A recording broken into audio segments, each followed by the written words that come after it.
మేడ్చల్ జిల్లాలో రౌడీలు రెచ్చిపోయారు.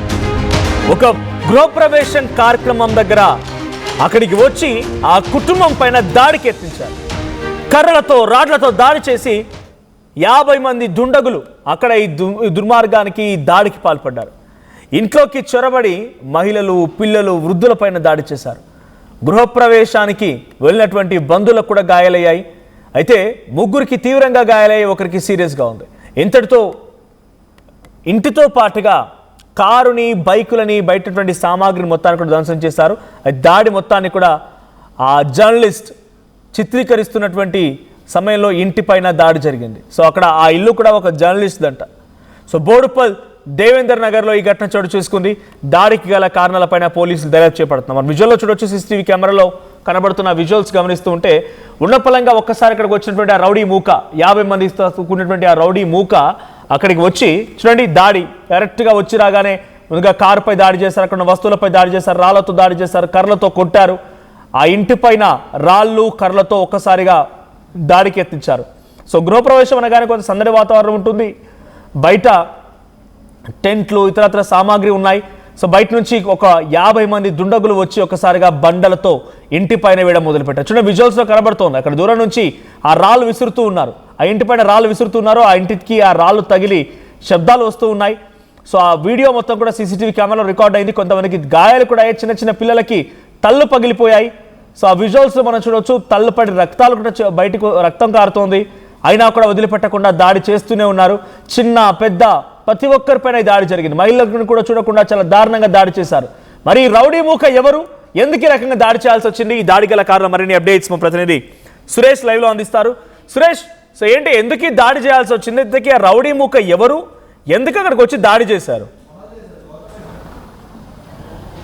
Thank you Manoj. ప్రస్తుతం నేను చూస్తున్నాను కదా, బోడుపల్లిలోని దేవేంద్ర నగర్ కాలనీలో నిన్న అర్ధరాత్రి ఏదైతే దాదాపు 10 గంటల తర్వాత ఒక గంజాయి బ్యాచ్ చేసి మంచిగా సంతోషంగా బంధువులతోని, కుటుంబ సభ్యులతోని చాలా ఆహ్లాదకర సందర్భంలో గృహప్రవేశం చేసుకుంటుంటే చూస్తున్నారు కదా, మొత్తం పెద్ద ఎత్తున బస్తీకి సంబంధించి యాకయ్య అనే వ్యక్తి తాగొచ్చి అన్నం పెట్టమని అడిగినందుకు 10 నిమిషాలు ఆగు పెడతామని చెప్పేసి కూడా ఈ గృహప్రవేశం సంబంధించి బంధువులు చెప్పారు. సో దానికి సంబంధించి ఆ యాకయ్య అనే వ్యక్తి ఫుల్ తాగొచ్చి బూతులు తిట్టడం స్టార్ట్ చేయడంతో దానికి సంబంధించి అక్కడి నుంచి గొడవ చిలికి గాలివానైందని చెప్పవచ్చు. సో యాకయ్య మీద దాడి చేశారని చెప్పేసి సో యాకయ్య వెళ్ళి వాళ్ళ బ్యాచ్కి చెప్తే దాదాపు 20-30 బైకుల మీద దాదాపు 50 నుంచి 60 మంది మొత్తం వాళ్ళు కూడా స్థానికులు అని చెప్తున్నారు. మొత్తం గంజాయి బ్యాచ్, గంజాయి మత్తులో చూస్తున్నాం కదా ఎంత డ్యామేజ్ జరిగిందో. మొత్తం చైర్స్ కానీ లేకపోతే ఇక్కడ ఏదైతే గృహప్రవేశం సంబంధించి జరుగుతుందో ఆ బంధువుల్ని, అడ్డొచ్చిన వాళ్ళని, ఇంటి పక్క వాళ్ళని, ఎవరు అడిగితే వాళ్ళని కొట్టడం జరుగుతుంది. సో చూస్తున్నాం కదా, మొత్తం బీర్ బాటిల్స్ కూడా ఇక్కడ తాగి పరిసిన బీర్ బాటిల్స్ ఉన్నాయి. సో ఏదైతే ఈ టెంట్ హౌస్కి సంబంధించి గృహప్రవేశం మనం ఇల్లు కట్టుకునేటప్పుడు ఏదైతే ఈ గోవా కర్రలు అంటాం, ఈ గోవా కర్రలతో కంప్లీట్ బీభత్సం సృష్టించారు. రాళ్ళు, గోవా కర్రలు, బీర్ బాటిల్స్ ఏది దొరికితే అది చేతికి వచ్చిన వాటితోని కంప్లీట్గా మొత్తం ఇక్కడ మొత్తం ధ్వంసం చేసిన పరిస్థితి చూస్తున్నా కదా. అక్కడ పలిగిపోయిన ఆ ప్లాస్టిక్ కుర్చీ కూడా అక్కడ వేలాడుతూ కనిపించింది. సో దీని పక్కనే ఆనుకొని ఉన్న ఒక ఇల్లు ఒక జర్నలిస్ట్ ఉంటాడు, స్థానికంగా తన ఒక పేపర్లో స్థానిక మీడియాలో పనిచేస్తాడని చెప్పేసి చెప్తున్న పరిస్థితి. సో ఈ మీడియా ప్రతినిధి మీరు ఎందుకు బీభత్సం సృష్టిస్తున్నారన్నందుకు సో తన కారులో మొత్తం చూశారు కదా, ఎందుకు అని ప్రశ్నించినందుకు దాడి ఇక్కడి నుంచి వాళ్ళు ఇటు డైవర్ట్ చేశారు. సో మొత్తం చూస్తున్నారు కదా, మొత్తం టెంట్ హౌస్ సామాన్ కూడా దాదాపు పగిలిపోయిన పరిస్థితి. ఈ కర్రలతోనే మొత్తం ఇలాంటి కర్రలతోని చాలా బీభత్సం సృష్టించారు. దాదాపు అరగంటకు పైగా ఇట్లాంటి కర్రలు కానీ ఇంకో రాళ్ళు కూడా చూస్తున్నారు, రాళ్ళు కానీ లేకపోతే ఈ పగిలిపోయిన బీర్ బాటిల్స్, మొత్తం బీర్ బాటిళ్లతో కూడా ఎక్కడికక్కడ ఈ ప్రశ్నిస్తున్న జర్నలిస్ట్కి సంబంధించి ఇంటి వైపు కూడా మొత్తం పెద్ద ఎత్తున వాళ్ళు రావడం జరిగింది. సో చూస్తున్నారు కదా, రాళ్ళు కూడా ఇక్కడ మనకు కనబడుతున్నాయి. సో మొత్తం ఆ ప్రశ్నించిన జర్నలిస్ట్కి సంబంధించి కార్ ఇది. సో కార్ను కూడా ఎక్కడికక్కడ డ్యామేజ్ చేసిన పరిస్థితి. కార్లో కూడా పెద్ద ఎత్తున రాళ్ళు కూడా ఉన్నాయి మనకు. సో బీర్ బాటిల్స్ కానీ, రాళ్ళు కానీ, కర్రలు కానీ ఇక్కడి నుంచి ఫస్ట్ ఫ్లోర్ వరకు మొత్తం ఫస్ట్ ఫ్లోర్ సంబంధించి కూడా మొత్తం పక్కనున్న మహిళలను కూడా మొత్తం భయభ్రాంతులకు గురి చేసిన పరిస్థితి. సో చూసిన పెద్ద పెద్ద రాళ్ళు, ఇక్కడ ఇంటికి ముందు ఉండే లైట్స్ ఏదైతే మనం లైటింగ్ సంబంధించి పెట్టుకుంటామో సో ఈ లైటింగ్ సంబంధించి కూడా మొత్తం ఎక్కడికక్కడ విరగొడుతున్న పరిస్థితి. సో ఇక్కడ సీసీ కెమెరాలు ఉంటాయి. ఆ సీసీ కెమెరాలో వీళ్ళు ఏదైతే చెప్పారో మీరు దాడి చేస్తున్న విజువల్స్ అన్నీ దీంట్లో కనబడుతున్నాయని చెప్పినందుకు కంప్లీట్ ఫస్ట్ వాళ్ళు సీసీ కెమెరాలు కూడా టార్గెట్ చేశారు. సో సీసీ కెమెరాలు కూడా పలగొట్టారు. సో దాని తర్వాత ఇక్కడికి వచ్చి చూస్తున్నా కదా మొత్తం ఇటు సీసీ కెమెరాలతో పాటు ఇంట్లోకి వచ్చే ప్రయత్నం చేస్తారు. ఈ గేట్ లాక్ చేయడంతో సో కర్రలు కూడా ఇదే కర్రలతోని గేటు మొత్తం బద్దలు కొట్టే ప్రయత్నం చేశారు. బట్ గేటు చాలా స్ట్రాంగ్గా ఉండడంతో గేట్ రాలేదని చెప్పేసి ఇక్కడ ఇంట్లో ఈ జర్నలిస్ట్ సంబంధించిన బంధువులు బాధితులు చెప్తున్నారు, వాళ్ళ కుటుంబ సభ్యులు చెప్తున్నారు. సో పూలకుండీలు మొత్తం ధ్వంసం చేశారు. ఇక్కడ నుంచి ఈ గేటు బద్దలు కొట్టుకొని పైకి వెళ్ళే ప్రయత్నం చేశారు. సో పైకి ఈ డోర్స్ అన్ని లాక్ చేయడం, ఆ గేట్ తెరుచుకోకపోవడంతో సో మొత్తం కోపోద్రిక్తులై ఎక్కడికక్కడ ఇటు కిటికీలు కానీ అద్దాలు మొత్తం పలగొట్టిన పరిస్థితి. సో దీనికి సంబంధించి మాట్లాడడానికి ఉన్నారు. సో గృహప్రవేశం సంబంధించి అయితే పెద్ద ఎత్తున దాడి జరిగింది. 5 వాళ్ళు ఎక్కడికక్కడ హాస్పిటల్లో ఉన్న పరిస్థితి, ఒక వ్యక్తికి సీరియస్గా కూడా ఉందని సమాచారం అందుతుంది. సో ఈ ఇంటికి సంబంధించి ఆ జర్నలిస్ట్ భార్య కూడా ఉన్నారు, మాట్లాడించే ప్రయత్నం చేద్దామమ్మ ఒకసారి. అమ్మ ఎట్లా జరిగింది గొడవ? అసలు పక్కింటికి గొడవకు వచ్చిన వాళ్ళు మీ ఇంటికి ఎందుకు వచ్చారు? మరి పక్కింటి కోసమే మా ఇంటికి అటాక్ అయ్యారు. మేము వద్దని చెప్తే మా ఇంటికి అటాక్ అయ్యారు. 9 గంటలకు ఒకసారి వచ్చి ఇల్లు ఎవరు కొన్నారు ఏం కథ అది ఇది అని అమ్మని పెళ్ళని దిగుతా అని వాళ్ళ ఇంటి మీదకి వస్తే వాళ్ళ అబ్బాయి కొట్టిండు ఆయనని, యాకయ్య అనే వ్యక్తిని కొడితే సంలాయించి పంపించినాం 9-9:30 మధ్యలో. పంపించినాక మళ్ళీ యాకయ్య కొడుకు 11:30కు 40 మందిని తీసుకొని వచ్చి వాళ్ళని కొట్టిరు. నల్లాలు వాళ్ళ తలకాయలు వరిగినాయి, చేయిలు ఇరిగినాయి, కాళ్ళు ఇరిగినాయి, కుర్చీలు ఇరగొట్టిరు, బండ్లు ఇరగొడితే పోలీసు వాళ్ళకి ఫోన్ చేస్తే వచ్చిరు. పోలీసు వాళ్ళు వచ్చి తీసుకుపోయి హాస్పిటల్ జాయిన్ చేసి కేసులు పెట్టి 12:30కు అట్లా వాళ్ళు వచ్చినాక పోలీసు వాళ్ళు లేరు, మళ్ళీ అటాక్ అయ్యారు 40-50 మంది. వాళ్ళ మీదకి అటాక్ అవుతుంటే ఎందుకు ఏమొచ్చింది రా గట్ల బండ్లని అవన్నీ గట్ల చేస్తున్నారు ఎందుకని మా ఆయన వీడియో తీస్తుంటే నువ్వు ఎంత తీస్తున్నావు వీడియో అని రాళ్ళు తీసుకొని మమ్మల్ని కొట్టి ఫోన్ కింద పడ్డది. పైనుంచి కింద పడితే ఫోన్ తీసుకురు, మా కారు, మా స్కూటీలు, మా డోర్లు, కిటికీలు, గ్లాసులు, అద్దాలు అన్నీ వాళ్ళకి కొట్టిరు. డోర్లు గోవా కట్టలు తీసుకొని ఇట్లా డోర్లను గుద్దుతురు, నడువురు ఎల్లురి పైకి వచ్చి మమ్మల్ని కూడా చంపుదామని చూసిరు. వాళ్ళకి కొట్టిరుగా మమ్మల్ని కూడా కొడదామని చూసిరు పైనకి వచ్చి ఆ కొడుకులు. అంత ఘోరంగా 2 ట్రిప్పులు వచ్చి ఇక్కడనే వాళ్ళు మీకు తెలిసిన వాళ్ళే అబ్బాయిలు వాళ్ళ యాకయ్య అనే బస్తీకి సంబంధించినోడే, వాళ్ళ కొడుకు కూడా ఈ బస్తీకి సంబంధించినోడే. కావాలని వాళ్ళ మీద అటాక్ చేస్తుంటే మేము వద్దని చెప్తే మమ్మల్ని అటాక్ చేసిరు. పాత కక్షలు ఏమైనా ఉన్నాయా లేకపోతే కేవలం గృహప్రవేశం దగ్గర జరిగిన గొడవకే ఇదంతా అయిందా లేకపోతే కేవలం పాత కక్షలు ఏమైనా ఉన్నాయా మరి వాళ్ళకి సంబంధించి? మనకేం లేవు, ఎలాంటి సంబంధం లేదు. వాళ్ళు పొద్దున గృహప్రవేశం చేసుకురు, సాయంత్రం 9 గంటలకు బయట చల్లగాలి గుసూరాళ్ళు ముచ్చట్లు పెట్టుకుంటూ కూర్చుంటే వాడు వచ్చి తిట్టినందుకు వీళ్ళ కొడుకు కొట్టిండట. నేను చూడలేదు అది. తర్వాత వచ్చి సంలాయించి పొద్దుగాల మాట్లాడుతాయి అని పంపించినాక యాకయ్య అనే వ్యక్తి వాళ్ళ అబ్బాయి వచ్చి ఇదంతా రచ్చ చేసిండు. 2 ట్రిప్పులు తీసుకొచ్చి కొట్టిపించిండు. వాళ్ళని ఎందుకు కొడుతున్నానంటే మమ్మల్ని కొట్టిరు. మమ్మల్ని కొట్టలేదు, బండ్లని అంతా సీసీ కెమెరాలని, డోర్లని, కిటికీలని అంతా ఆగమాగం. ఒకవేళ ఈ గేటు ఇట్లా ఓపెన్ చేసి ఉంటే పరిస్థితి ఏంది అసలు? మీద రాత్రి మరి నిజంగా గేటు తాళం వేసిందని చెప్తున్నారు, కర్రలతో కూడా చాలా గేట్లు దునికి ఆ కట్టెలతోటి డోర్లను ఇట్లా గుద్దితే ఆ డోర్ రాకపోతే మేము బసాయించినాం పైన.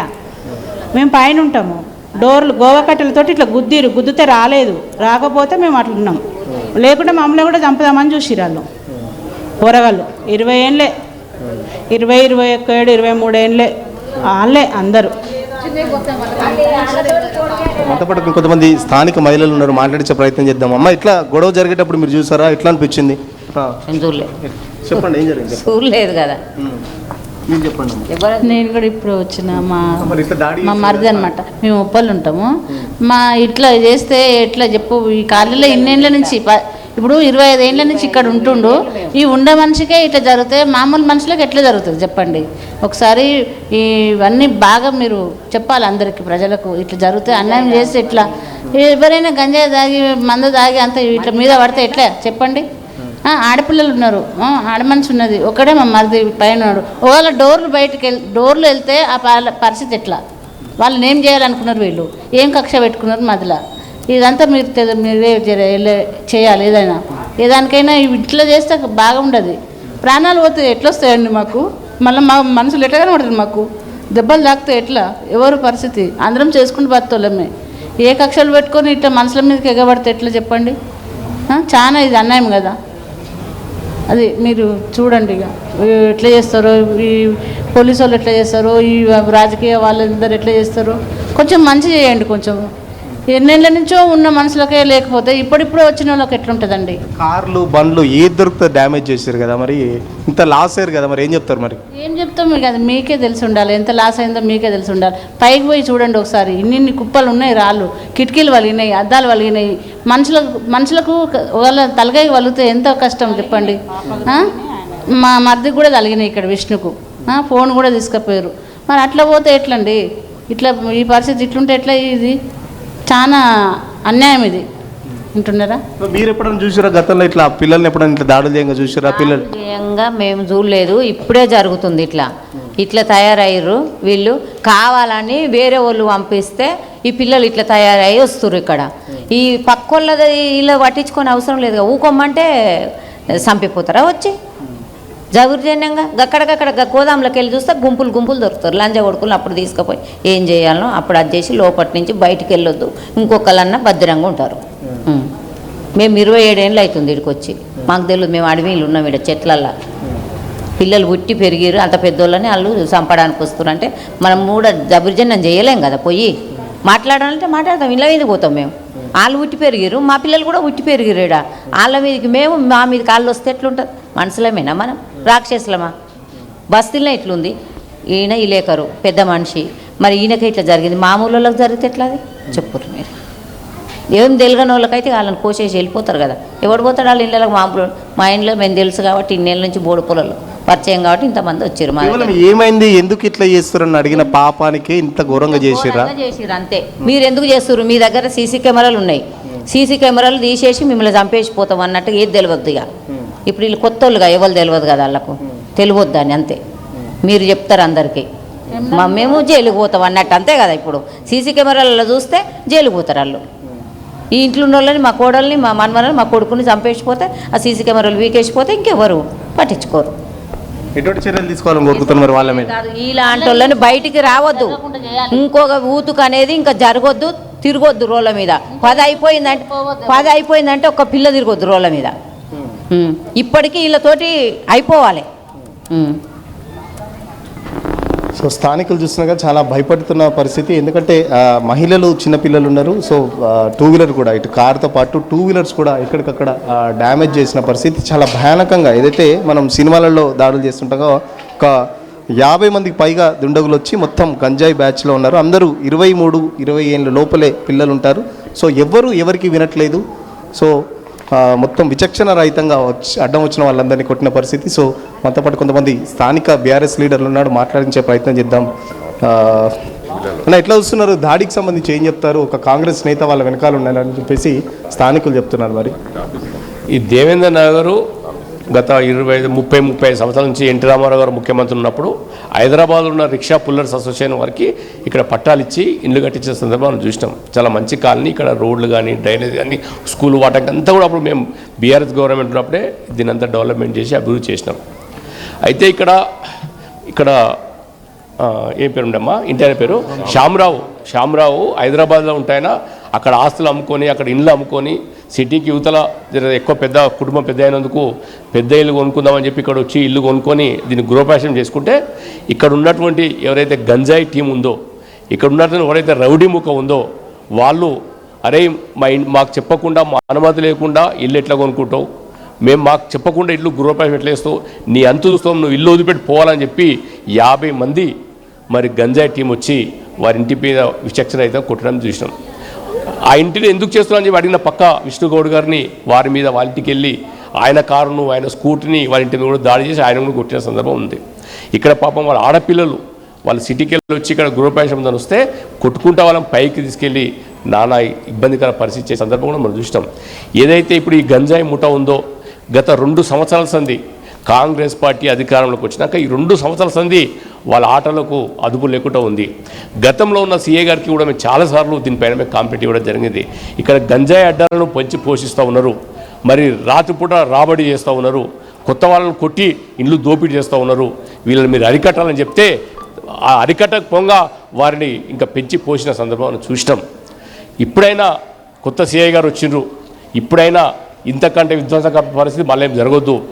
అదృష్టవశాత్తు ఏంటంటే అక్కడ విష్ణుగౌడ్ కుటుంబం కానీ, ఇటు వీరి కుటుంబం కానీ, మరి సామ్ వారి కుటుంబం కానీ ఎలాంటి ప్రాణాలు జరగలేదు. దెబ్బలు బాగా జరిగినాయి కానీ ప్రాణానికి హానేం లేదు.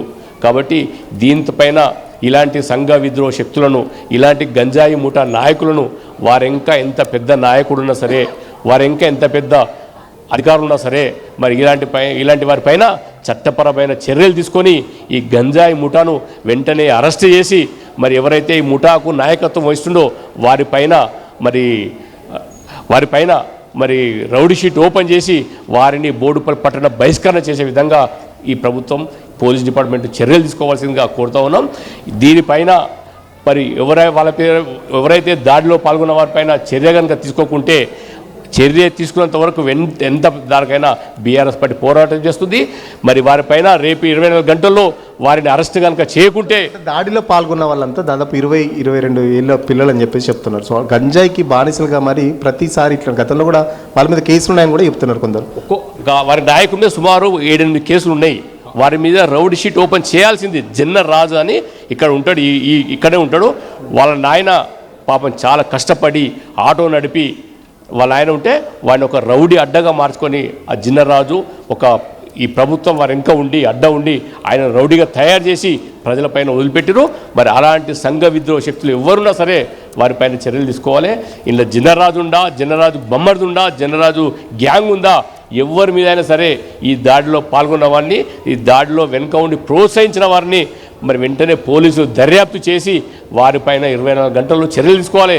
లేకుంటే దేవేంద్రనాథ్తో పాటు బోడుపల్లి ప్రజలు తీసుకొచ్చి పోలీస్ డిపార్ట్మెంట్ ముందు పెద్ద ఎత్తున ధర్నా చేస్తాం అనే విషయాన్ని కూడా తెలియజేస్తా ఉన్నాం. ప్రభుత్వం నిన్నగాక మొన్ననే అంతర్జాతీయ మాదక ద్రవ్యానికి సంబంధించి గంజాయి ఎక్కడ తీసినా పెద్ద ఎత్తున మేము ఉక్కుపాదం మోపుతామని చెప్పేసి ప్రభుత్వం చెప్తుంది. మరి గ్రౌండ్లో చూస్తేనేమో పరిస్థితి ఇట్లా ఉంది. మరి నేను మీ ఆర్టీవీ ద్వారా ప్రభుత్వానికి కానీ ఇక్కడ ఉన్న పోలీస్ యంత్రాంగాన్ని ప్రశ్నిస్తూ ఉన్నా. ఇప్పుడు నేను చూపిస్తా ఎన్ని గంజాయి అడ్డాలు ఉన్నావు. గతంలో మేము చూపించున్నాం, గతంలో పట్టించున్నాం. అయినా కూడా ఈ ప్రభుత్వం చెప్పడమే తప్ప చేతుల్లో లేదు. బోడుపల్లి అంటే ఒకసారి మంచి పట్టణం, వివిధ ప్రాంతాల నుంచి అందరూ వచ్చి సేవ చేసుకుంటారు. ఇప్పుడు బోడుపల్లి రావాలంటేనే భయపడతా ఉన్నారు. దానికి కారణం సంఘ విద్రోహ శక్తులు గంజాయి అడ్డగా దీన్ని మార్చి మరి గంజాయి గడ్డగా చేశారు, దేవేంద్ర గడ్డను. మరి ఖచ్చితంగా దీని వెనుక ఉన్న వాళ్ళను, ఈ గ్యాంగ్ లీడర్లను ఖచ్చితంగా చట్టపరమైన చర్యలు తీసుకోవాలి. మనతో పాటు ఎవరైతే జర్నలిస్ట్ అని చెప్పేసి దాడి చేశారో ఆ జర్నలిస్ట్ ఉన్నారు మనతో పాటు. బ్రదర్, అసలు ఎన్ని గంటలకు జరిగింది, ఏం జరిగింది, మీరు ఎట్లా వాళ్ళని ఏమన్నారు? అసలు నేను ఏమనలే, పక్కకు నూతనంగా ఇల్లు కట్టుకొని గృహప్రవేశం చేసుకుంటారు. వాళ్ళు చేసుకున్న సందర్భంగా ఒక వ్యక్తి వచ్చి మా ఇళ్ళకు నీ ఇల్లు ఎవరు అమ్మిరు, నీకు నువ్వు ఓన్వి ఎక్కడ ఉంటావు, మా ఇల్లు కూడా నీకు ఎట్లా అమ్ముతారు అని చెప్పి వాడు న్యూసెన్స్ చేస్తుంటే వాళ్ళు ఏం చేశారంటే ఇలా లేడీస్ గలీజ్ మాట్లాడుతారు. లేడీస్ ఉన్నప్పుడు నూకేసి వెళ్ళిపో ఏంటంటే పొద్దున మాట్లాడదాం అని చెప్పి పంపించాను. తాగినా పోయినాక ఒక 1 అవర్ తర్వాత అసలు పంపించింది కూడా వాళ్ళే. ఈయనతోనే పెద్దగా న్యూసెన్స్ చేద్దాం అనుకోరు, కానీ వీళ్ళు సంబంధించి పంపించేసారు. మేము కూడా ఇక్కడ చుట్టుపక్కల 25 నుంచి ఇక్కడనే ఉంటాం. మేము కూడా జర తాగిపోతాడు అని చెప్పి పంపిస్తాం. ఓకే, అది అయిపోయినాక 1 గంట తర్వాత దాదాపు 30 మంది తాగిన ఈ కొచ్చులు పెట్టి న్యూసెన్స్ చేసిన వాళ్ళ కొడుకు సాయి, ఇంకో వేణు, సాయిబాబాట, విష్ణు అంట, వీళ్ళకు టీము జన్నరాజు ప్లస్ నారాజు, వీళ్ళ పొద్దుబాలంతో ఇద్దరు పొద్దుబాలంతో వీళ్ళను 30 మంది బ్యాచ్ తీసుకొచ్చి ఇక్కడికి 20 మంది, ఇక్కడికి 20 మంది, ఇక్కడికి 20, కనీసం వాళ్ళు దెబ్బలు కొడుతుంటే తప్పించుకోపోతాం కూడా ఛాయిస్ లేకుండా చేసారు, రౌండప్ చేసారు. ఇక పోవాలంటే ఇదొకటే దారి. వాళ్ళకు పోతా ఉంటే కొట్టుకుంటూ పోయారు, లేడీస్ను జెంట్స్ను. ఏం కొట్టుడు అంటే ఘోరం కొట్టుడాడు. సౌండ్ మన కట్టెలు ఇరిగినట్టే సౌండ్ వస్తుంది.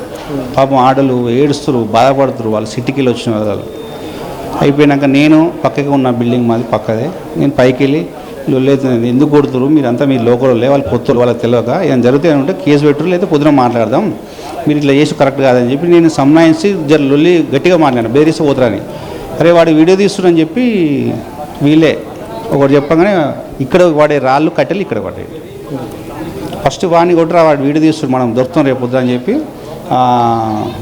అనిల్ అంటే ఆయన వేణు అంటాడు. వీడు పచ్చి నరరూప రాక్షసులు. కనీసం వాళ్ళు వీళ్ళు చెప్తే నారాజు చెప్తే వాళ్ళ తల్లిని కూడా చంపేసే ఆ పొజిషన్ ఉంటారు. వాళ్ళు మొత్తం టోటల్ ఎప్పుడు మత్తులే ఉంటారు. వాళ్ళు దిగంగా వీళ్ళు తెచ్చాలి పోయాళ్ళకు గంజాయి, లేకపోతే మందు బీరు. వాళ్ళ మత్తు దిగితే వాళ్ళని కొడతారు మళ్ళీ ఉల్టా. అట్లా తయారు చేసి 30 మంది 40 మంది తయారు చేస్తే నేను నా ఇద్దరు పిల్లలు వీళ్ళు వెళ్ళిపోయారు, ఇక తప్పించుకొని వెళ్ళిపోయారు. పోలీసు వాళ్ళు రాగానే హాస్పిటల్ జాయిన్ చేసి కొంచెం పిఎస్ఓ కంప్లీట్ ఇచ్చారు. ఇక నేను నా ఇద్దరు బిడ్డలు, నేను మా భార్య, ముగ్గురు ఆడపిల్లలు, నేను ఒక్కని. నేను ప్రాణాభయంతో డోర్లు నా దేవుని దయ వల్ల డోరు వలగలే, రాళ్ళతో కొట్టిరు, కట్టెతో కుట్టిరు. ఆ డోర్ గట్టిగా ఉంది వాడికి బచాయించాను, లేదా నేను కూడా హాస్పిటల్ అంటుండే. ఇంత ఘోరంగా నేను 20 ఏళ్ళు చూస్తున్నా, ఎన్నడూ కాలేదు ఇంత ఘోరంగా. మరి వాళ్ళకి ఏం బుద్ధి కలిగిందో. మీకు వాళ్ళకి ఏమైనా పాత కక్షలు ఉన్నాయా? కేవలం ప్రశ్నించినందుకు ఇదంతా చేసారా, లేకపోతే గతంలో మీకు వాళ్ళకి ఏమైనా సపోర్ట్ ఇచ్చాను. సపోర్ట్ వాళ్ళు కొత్తగా వచ్చారు, వాళ్ళకి నువ్వు ఎట్లా సపోర్ట్ ఇస్తావు? నేను ఈ మనిషి, వాళ్ళు కొట్టినా తిట్టినా చంపినా నువ్వు సైలెంట్ ఉండాలి. ఇట్లా చూసుకుంటూ ఉంటాం, మానవత్వం ఉన్న వాళ్ళని చూస్తాం. వాళ్ళు వీడియో తీసినా నేను కింది కూడా రాలే, నువ్వు ఎందుకు కొడుతున్నావు అడ్డం పోలే. మళ్ళీ వీడియో తీస్తున్నా ఎవరన్నా మీరు ఇబ్బంది పడతారు. మీ తల్లిదండ్రులు పొద్దున్నేసే ఇళ్ళలో పని చేస్తారు, ఆటలు నడుపుకుంటారు, తండ్రులు పైసలు లేక చచ్చిపోతారు, ఇబ్బంది పడతారు. మీరు తాగి ఇట్లా చేస్తారు, గొడవలు వేస్తారు. మీ సంగతి చెప్తాను, నేను వీడియో తీస్తున్నా. ఆ వీడియో చూస్తే గ్రాహితం కొడితే నా ఫోన్ ఇట్లా పెట్టినా తీస్తున్నా, కొడితే ఈ మొత్తం ఒక 5 సెకండ్లకు వైబ్రేషన్ వచ్చింది. దారి కింద పడితే ఫోన్ ఎత్తుకొని వెళ్ళిపోతున్నారు. అలా అన్ని వీడియోలు అన్ని ఫోటోలు వీళ్ళ కొట్టినవి చేసినవి అన్నీ, కానీ ఫోన్ ఇంతవరకు రాలే. ఇక తెస్తారా, వాళ్ళు పలగొట్టిరా, ఇక్కడ నీళ్ళు ఇక్కడ చెరువులు వేసిరా తెలియదు. సో ఇలాంటి ఘటనలు మళ్ళీ జరగకుండా ఉంటాయి, ఎందుకంటే మొత్తం గంజాయి బ్యాచ్ నడుస్తుందని చెప్పేసి చెప్తున్నారు. సో మళ్ళీ వాళ్ళు వచ్చి దాడి చేయరని ఏంటి మరి ఉందా మీకు? అట్లా ఏమన్నా టెన్షన్ ఉందా? వీళ్ళ రిమాండ్ పంపిస్తేనే నాన్ బెయిల్ మీద కేసు మీద ఒక 3 నెలలు 4 నెలలు 5 నెలలు పంపిస్తేనే కరెక్ట్ మంచి మనిషి లెక్క వస్తారు బయటికి. లేదంటే నువ్వు వీళ్ళ 2 రోజులు పంపించి 3 రోజులు మళ్ళీ వచ్చి మళ్ళీ ఇళ్ళలో మొత్తం బలగొట్టి ఇళ్ళలో చంపేస్తారు. ఒక శవం లేచిపోయేదాకా చూస్తారు ఈ అధికారులు.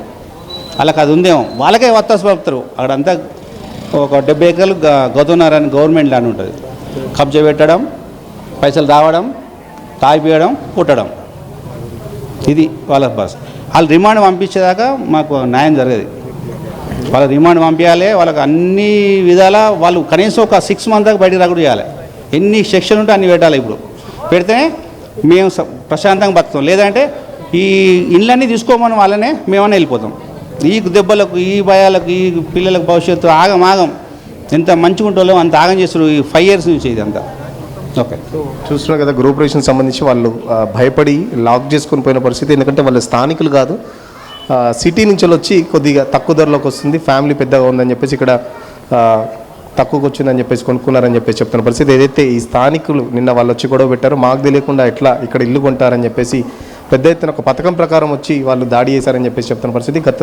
కొద్దిసేపటి క్రితమే స్థానిక పోలీసులు, మేడిపల్లి పోలీస్ స్టేషన్ సంబంధించి పోలీసులు కూడా వచ్చారు. మొత్తం ఇష్యూ ఏంటంటే కేవలం ఒక లిటిగేషన్ కి సంబంధించి ఏదైనా ఉందా అంటే ఈ ఇల్లు కొనుగోలు చేసిన వాళ్ళకి ల్యాండ్ లిటిగేషనా, లేకుంటే ఇల్లుకు సంబంధించి లిటిగేషనా? ఎందుకు దాడి చేయాల్సి వచ్చింది? ఇంత అగ్రెసివ్గా వచ్చి కేవలం ఆయన భోజనం పెట్టమన్నాడు, కాసేపు ఆగి పెడతానన్నారు, అంతలోనే ఇంతటికి యుద్ధం ఎందుకు జరిగింది? ఎందుకు మహిళలను దూషించాడు ఆయన? ఇదంతా ప్రీ ప్లాన్ అనుకోవాలా? డెఫినెట్గా మీరు అన్నట్టు ప్రీ ప్లాన్గా. ఎందుకంటే ఈ స్థానికులు ఏదైతే ఇప్పుడు ఈ ఇల్లు కొనుక్కున్నతను స్థానికుడు కాదు, వేరే దగ్గర నుంచి వచ్చి కొనుక్కున్నాడు. అంటే మాకు తెలియకుండా ఎట్లా కొనుక్కుంటావు? ఈ ఇల్లుకు సంబంధించి కూడా కొన్ని ఇష్యూస్ నడుస్తున్నాయి. ఎందుకంటే కాలనీలో మాకు ఏ ఇల్లు కొన్నా, ఏ ఇల్లు అమ్మాలన్నా మాకు తెలవాల్సిందే కంపల్సరీ. మా ఇన్ఫర్మేషన్ లేకుండా ఎవరు కొనుక్కున్నా, అంటే వీళ్ళు కొంచెం డబ్బులు కూడా డిమాండ్ చేశారని చెప్పేసి చెప్తున్న పరిస్థితి. సో ఒక స్థానికంగా ప్రీ ప్లాన్గా ఏదైతే స్థానిక నేతలు ఎవరైతే ఇక్కడ సంబంధించి కొందరు పేర్లు చెప్తున్నారో, కాంగ్రెస్ పార్టీకి సంబంధించి వీళ్ళే పెంచి పోషిస్తున్నారు ఆ బ్యాచ్ని. ఫస్ట్ వాళ్ళు ఒక పకడ్బందీగా ఒక తాగుబోతుని పంపించి తర్వాత గొడవ పెట్టుకొని పెద్దదిగా చేసి డబ్బులు డిమాండ్ చేశారు. దానికి సంబంధించి మీరు ఎట్లా ఉంటారు, మీరు ఇట్లా ఎక్కడ కొనుక్కుంటారని చెప్పేసి ఒక ప్రీ ప్లాన్గా జరిగిందని చెప్పేసి చెప్తున్న పరిస్థితి. సో ఆ దాడికి సంబంధించి దాదాపు 5-6 మీద దాడి జరిగింది. దాంట్లో ఒకరికి సీరియస్గా కూడా ఉందని చెప్పేసి చెప్తున్నారు. సో ఏదైతే గంజాయి బ్యాచ్ ఉందో మళ్ళీ వచ్చి దాడి చేస్తారు, మా మీద మళ్ళీ దాడి చేస్తే మా పరిస్థితి ఏంటి? ఇప్పుడే ఆ పోలీసులు కూడా వచ్చి చూశారు. సో ఖచ్చితంగా నిందితులకు సంబంధించి కొంతమందిని అరెస్ట్ చేశాం, కొంతమంది పరారీలో ఉన్నారని చెప్పారు. నాన్ అవైలబుల్ సెక్షన్స్ పెడుతున్నాం. మళ్ళీ భవిష్యత్తులో ఎలాంటి ఘటనలు జరగకుండా ఖచ్చితంగా దీని మీద పికెటింగ్ కూడా ఏర్పాటు చేస్తాం. పోలీస్ సిబ్బందిని కూడా, ఫోర్స్ను కూడా ఇక్కడ పెడతామని చెప్పేసి చెప్తున్న పరిస్థితి. సో స్థానికులు కూడా చూస్తున్నారు. దాదాపు రాత్రి గంటన్నర భయానకర పరిస్థితులు ఉన్నాయి. సో మొత్తం ఎక్కడ చూసినా, ఎటు పోకుండా వాళ్ళని పోనీయకుండా మొత్తం లాక్ చేసిన పరిస్థితి. ఎడిదిక్కు పోవాలన్నా వాళ్ళని కొట్టుతున్నారని చెప్పేసి కూడా చెప్తున్న పరిస్థితి. సో పక్కనున్న ప్రశ్నించిన జర్నలిస్ట్ సంబంధించి కూడా కారు చూస్తున్నారు కదా, ఇది కారే కాదు 5th floor వరకు వెళ్తే గృహప్రవేశం చేసిన నివాసంలో ఎవరు లేరా? ఆ నివాసంలో అంతా లాక్ వేసుకుని వెళ్ళిపోయారా? వాళ్ళ పరిస్థితి ఎలా ఉంది? ఎంతమందికి గాయాలయ్యాయి? వాళ్ళ సిచ్యువేషన్ ఏంటి కరెంట్లీ? సో 5గురికి పైగా గాయాలని చెప్పేసి చెప్తున్న పరిస్థితి. సో లాక్ చేసుకుని వెళ్ళారు. ఎందుకంటే బంధువులు కూడా చాలా భయాందోళనలో ఉన్న పరిస్థితి. ఎందుకంటే మళ్ళీ వస్తే దాడులు చేస్తారన్న భయంతో వాళ్ళు హాస్పిటల్లో జాయిన్ అయ్యారు. నిన్న పోలీస్ స్టేషన్లో కంప్లైంట్ కూడా ఇచ్చారు అర్ధరాత్రి. దానికి సంబంధించి బంధువులంతా హాస్పిటల్లోనే ఉన్నారు. ఎందుకంటే వాళ్ళు స్థానికులు కాదు. ఒక్కసారి నిన్న జరిగిన సంఘటనకు సంబంధించి ఎవరికైనా భయం అయితే ఖచ్చితంగా ఉంటుంది. మళ్ళీ ఒకవేళ వాళ్ళు వస్తారా? ఎందుకంటే నిన్న జరిగిన సంఘటన ఇక్కడ స్థానికులు చెప్తుంటే నిజంగా ఒక సినిమాలో జరిగినట్టే జరిగింది అని చెప్పేసి ఎక్కడికక్కడ కర్రలు, రాళ్ళు, చేతికి అందింది ఏది దొరికితే దాన్ని బట్టి ఎవరిని దొరికితే అటు మహిళలను చూడట్లేదు, చిన్నపిల్లలను చూడట్లేదు, ఇష్టారీతిన దాడి చేస్తున్నారని చెప్పేసి కూడా వాళ్ళు చెప్తున్నారు. సో ఖచ్చితంగా గృహప్రవేశం చేసిన వాళ్ళు స్థానికులు కాదు కాబట్టి వాళ్ళు భయపడైతే లాక్ చేసుకొని పోయిన పరిస్థితి. సో ఇప్పుడు కూడా స్థానికులు డిమాండ్ చేసేది ఏంటంటే ఖచ్చితంగా గంజాయి బ్యాచ్ని అందరినీ, దాడిలో పాల్గొన్న వాళ్ళందరినీ జైల్లో వేయాల్సిందే. ఖచ్చితంగా నాన్ అవైలబుల్ సెక్షన్లు పెట్టి జైల్లో పెడితే కానీ, ఒక 5-6 నెలలు జైల్లో పెడితే కానీ వాళ్ళు మళ్ళీ రాకుండా ఉండరు. లేకపోతే మళ్ళీ 2 రోజులకే కనుక మీరు పోలీసులు కనుక నిర్లక్ష్యం వహిస్తే స్థానిక నాయకుల ఎట్లయితే కాంగ్రెస్ నాయకులు అని చెప్తున్నారు, ఒకవేళ వాళ్ళు ఏదైనా ఇన్ఫ్లుయెన్స్ చేస్తే మళ్ళీ వాళ్ళు కనుక బయటకు వస్తే మాత్రం మా పరిస్థితి ఏంటని చెప్పి జర్నలిస్ట్ కుటుంబం కూడా చాలా ఆందోళన చెందుతున్న పరిస్థితి. Right, thank you Suresh. మొత్తంగా బోడుప్పల్ దేవేందర్ నగర్లో కొత్తగా గృహప్రవేశం చేయడానికి వచ్చినటువంటి ఓ కుటుంబం పైన కొంతమంది గంజాయి బ్యాచ్ మత్తులో ఎవరో ఒకరు ప్రేరేపించి ఉంటారనేది అక్కడ స్థానికుల వాదన. సో వాళ్ళంతా వచ్చి దాడి చేయడం మొదలుపెట్టారు. 20-30 మంది. ముందుగా ఒక వ్యక్తి వచ్చి ఇక్కడ మీరు ఎవరు ఇల్లు తీసుకున్నారు, మీకు ఎవరు ఇచ్చారని చెప్పి అడుగుతాడు. ఆ తర్వాత భోజనం పెట్టమంటాడు. భోజనం పెట్టమనంటే భోజనం పెట్టనందుకు దూషిస్తాడు. కొట్టని వాళ్ళు అనలేదు, ఒక 5 నిమిషాల సమయం అని అడిగినట్టుగా వాళ్ళు తెలుస్తోంది. సో ఆ భోజనం ఇంటి ఎవరైతే గృహప్రవేశం చేస్తున్నారో వాళ్ళు ఒక 5 నిమిషాలు ఆగమన్నందుకు వారు ఆగకుండా ఇష్టం వచ్చినట్టుగా బూతులు తిట్టడం. ఈ బూతులు తిట్టడంతో అక్కడ నుంచి పంపించేశారు ఆ వ్యక్తిని. అయితే ఆయన కొడుకు యాకయ్య కొడుకు ఇక్కడికి వచ్చి మళ్ళీ చాలా దారుణంగా 20-30 మందితో వచ్చి గంజాయి బ్యాచ్ మొత్తం మధ్యలో గంజాయి సేవించిన వాళ్ళంతా వచ్చి రాళ్ళు, కర్రలు ఇష్టం వచ్చినట్టుగా దాడి చేయడం మొదలు పెట్టారు. ఆ కుటుంబంలోని వారందరినీ కూడా కొట్టారు. అయితే పక్కనే ఉన్నటువంటి ఇంకొక ఇంటిలో నుంచి ఇంకొక పక్కన ఉన్న వ్యక్తి అదంతా వీడియో చిత్రీకరిస్తూ ఉంటే అక్కడికి వచ్చి డైరెక్ట్ గా చాలా దారుణంగా ఆయనపై కొట్టడం మొదలు పెట్టారు. ఇక్కడ విజువల్ చూడండి, మీరు చూస్తున్నారు. అక్కడ సీసీటీవీ కెమెరా కొడతాడు. అక్కడ వరకు ఈ కార్ ఎవరిది? ఆ పక్కింటి ఆయనది. పక్కన గృహప్రవేశం జరుగుతోంది. ఆ గృహప్రవేశం జరుగుతున్న చోట వాళ్ళందరి మీద దాడి చేయడంతో ఫోటోల్ని, వీడియోలు రికార్డ్ చేస్తూ ఉంటే వద్దు ఇది తప్పు, రేపు మాట్లాడుకుందాం ఏమైనా ఉంటే వెళ్ళండి అని చెప్పానందుకు నువ్వు మా గురించి అడుగుతావా, మమ్మల్ని తిడతావా అన్నట్టుగా వీళ్ళపై కూడా దాడి చేయడం మొదలుపెట్టారు, పక్కింటి వాళ్ళపై కూడా. సో ఆ కారుని ధ్వంసం చేస్తున్నారు, గేట్ని తంతున్నారు. ఎంత తన్నినా గేట్ కదలకపోవడంతో వాళ్ళంతా ప్రాణాలతో బయటపడ్డా, లేదంటే మా ప్రాణాలు పోయేవని చెప్తున్నారు.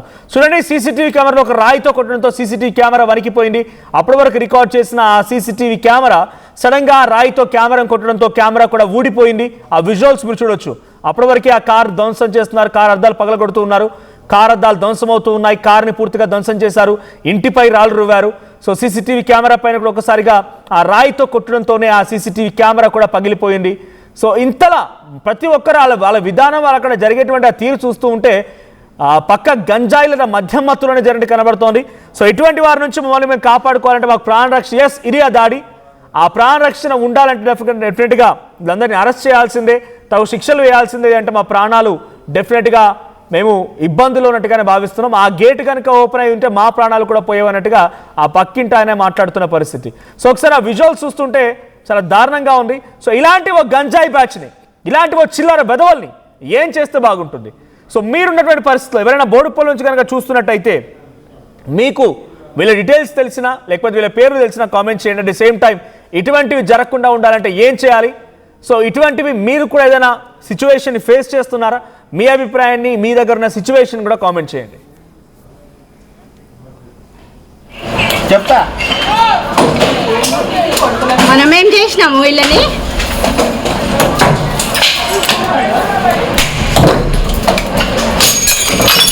అరే నువ్వు జనరల్ బదనాం చేస్తావు. అరే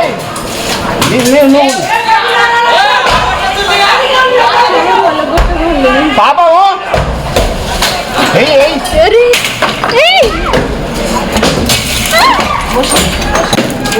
మీరు ఏం కొట్టా ఇవాళ కొడతారు, రేపు పొద్దున మీ సంగతి చూస్తా. అసలు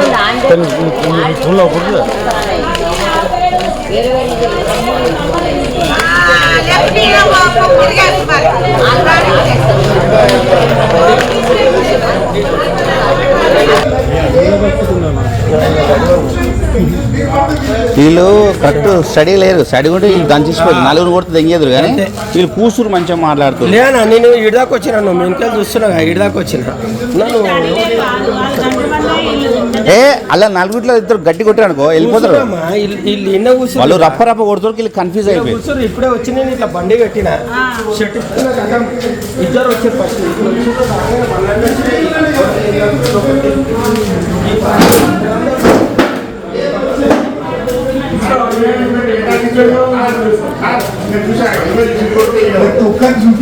అందరూ వస్తారు చూస్తారు, ప్రతిదీ తీసుకుంటారు గారు. నేను రేపు వస్తాను. ఓకే ఉన్నాయి బాల్కనీలో మొత్తం అర్థం పలిగింది, అర్థం పలిగింది. ఫోన్ పోయినా ఇంకా కింద ఇక్కడ పడ్డది కదా, అది ఎటు పోయిందో ఎక్కడ పోయిందో ఇక.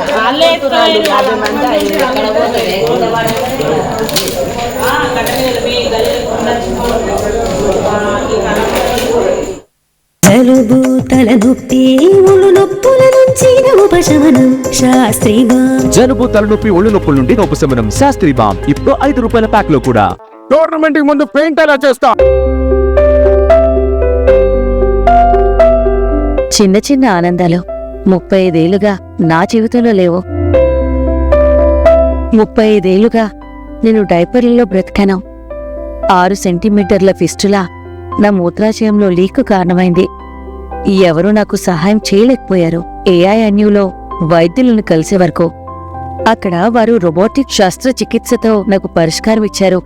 వారు నా ఆత్మవిశ్వాసాన్ని కూడా తిరిగిచ్చారు. Precision care makes it possible. The Center for Robotic Surgery at AINU.